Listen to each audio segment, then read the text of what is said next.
2.4 billion cedis as at August this year. This and many more coming up shortly.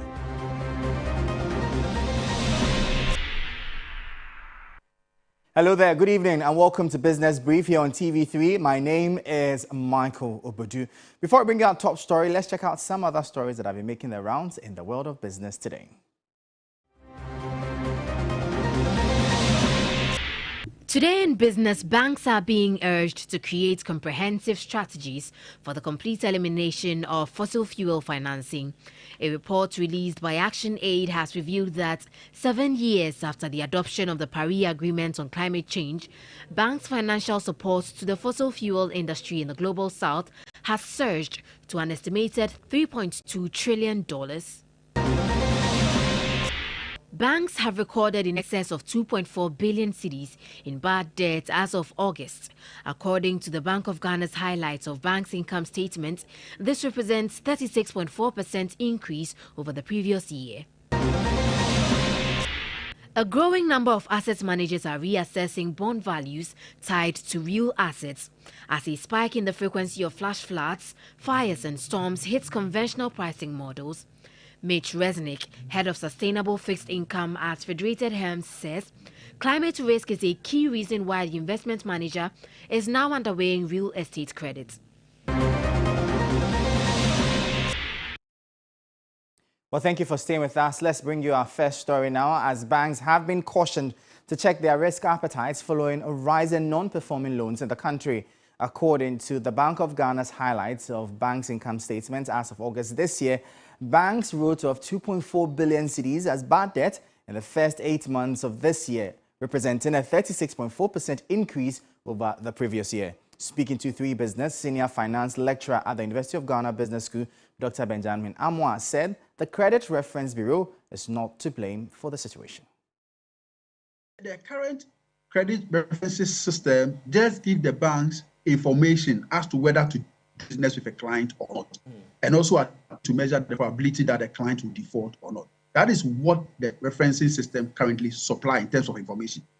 Now, we should know that it is not just about that score that influences the decision to lend or not. The banks themselves will also have their own risk appetite that will influence whether they should give the loan or not. So it is a combination of factors that influences the decision to give out a loan. We cannot blame the credit referencing agencies when it comes to increasing non-performing loans. The loans were created by the banks. The banks have a responsibility to assess the client. And if in the bank's estimation, the client is a good borrower and the banks extend the credit facility, you cannot go blaming the Credit Referencing Bureau for not doing a good job.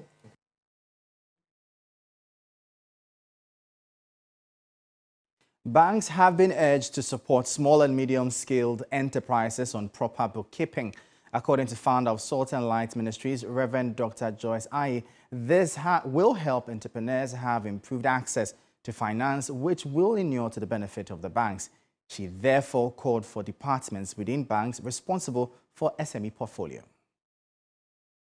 The banks should also be a part of helping them to keep good books. I mean, financial information is very important, and the banks should have departments that help young, small entrepreneurs to keep good books.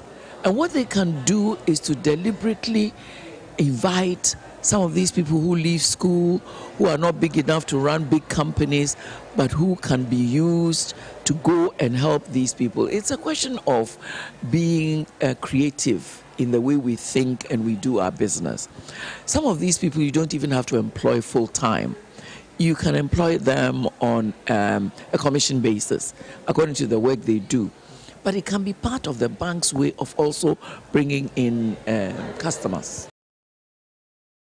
Now, rice farmers in Aveime and its surrounding areas in the Volta region, who were initially spared from the dam spillage, now fear the worst as the community's only irrigation system has been inundated by floodwaters. These farmers worry about losing their entire investment if the situation remains unaddressed.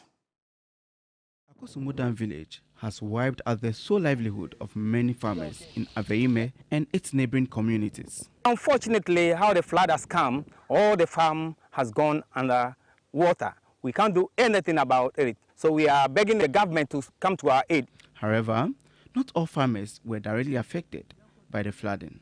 Despite this, they are not out of the woods yet. The flood waters from the Akosombo Dam spillage have destroyed the water pumps and the dedicated transformer that supplies electricity to the pump house. The pump house supports over 300 direct and indirect jobs in rice farming.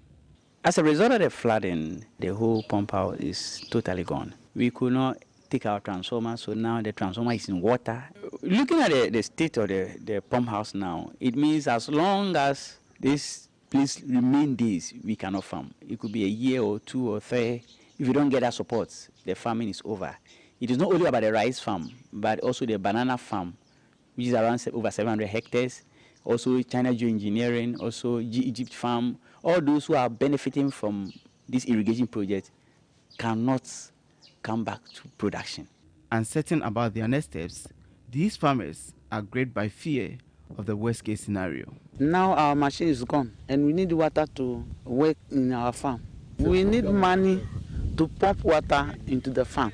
They are calling on authorities to provide immediate assistance. Our pump house is also flooded. Our transformer is totally submerged in the water. So farming activity has stopped. We don't know what will happen in the future. So we are pleading, if there is any support, they should come to our aid. Shadrach Esrivi, 3 Business, Aveime. The Akosombo and Pond Dam spillage flooded 45 hectares of banana fields. The disaster has impacted the supply chain of a business expected to export more than 2,000 tons weekly from the impacted farmlands. Of the new left bank plantation's 171.41 hectares of bananas, 45 hectares have been inundated by the floods. The floodwaters have already destroyed a great deal of banana plantations and cut off hundreds of workers from Alabono and Togunme. According to management, they could have harvested the impacted crops before the flooding if they had foreknowledge of the spillage. I mean, if we had known, if this information was given to us and the volumes were well known to us, we would have even harvested a week or some days before time and would have been able to save these losses. However, we're trying our best. The only current solution is to build a dike along the Alabo River to stop more water from flowing into the plantation. The farmers will also be able to pump out the flood water in the 45-hectare plantation. For as long as there's a reasonable height between the two, we can always pump. However, if this goes higher, it may even breach this new dam and then go back. We are hoping that does not happen. So we are hoping that we'll be able to lower the level of the water on the field sufficient enough for some of the trees to survive. As you can see, most of the trees are beginning to fall. This is the first time Golden Exotic has encountered a hurdle of this magnitude since its establishment 20 years ago. Despite the catastrophic effect, the company is actively deploying relief assistance to the affected hospitals and communities impacted by the flooding. Asatuari village and the surrounding villages, which is thousands of people, have not had access to clean drinking water. We're helping where we can. We have some systems on the farm for cleaning the water that we use for ourselves, and we are doing water deliveries to the local clinics and some of the local villages. But we can't replace what the government needs to do. Let's now turn our attention to the currency market and bring you updates.